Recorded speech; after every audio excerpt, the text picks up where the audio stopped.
Praise the Lord. இந்த நாளில் தேவ பிள்ளைகள், ஆண்டவரை விசுவாசிக்கிற தேவ பிள்ளைகளாகிய நமக்கு கர்த்தருடைய வார்த்தை சொல்லுகிறது, நீ ஜெபம் பண்ணு. எதை அந்த ஜெபத்தில் கேட்குறியோ அதை பெற்றுக்கொண்டேன்னு சொல்லி விசுவாசின்னு ஆண்டவர் சொல்லியிருக்கிறாரு. சில நேரத்தில் பார்த்தீங்களா, நம்ம ஜெபிக்கிறோம், உபவாசிக்கிறோம், கண்ணீர் வடிக்கிறோம், பல பொருத்தனைகளை கூட சில நேரங்களில் நம்ம சொல்லுகிறோம்.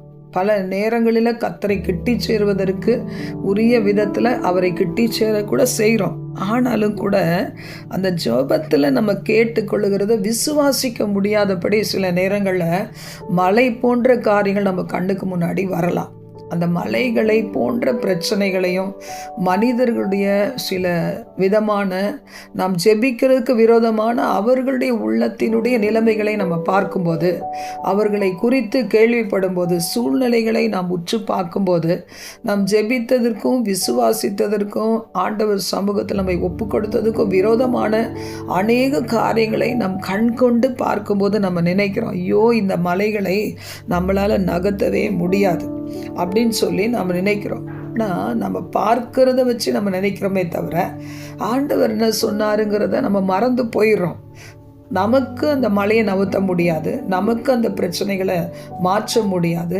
நம்மால் நாம் ஜெபிக்கிறதுக்கு உரிய காரியங்களை ஒருவேளை நம்மால் உண்டு பண்ண முடியாது. ஆனால் ஏற்கனவே கர்த்தர் கொடுத்திருக்கிற, உருவாக்கி வைத்திருக்கிற அந்த தரிசனங்களுக்கு ஒருபோதும் நம்முடைய இந்த சூழ்நிலைகள் நம்மை பயமுறுத்துகிற, வேதனைக்குள்ளாக்குகிற, ஒருவேளை நம்ம ஜெபிக்கிறது நிறுத்திடலாமான்னு கூட சில நேரம் நினைக்கிற அளவுக்கு நம்மை கீழாக கொண்டு செல்லுகிற காரியங்களுக்கு எந்த பவரும் கிடையாது.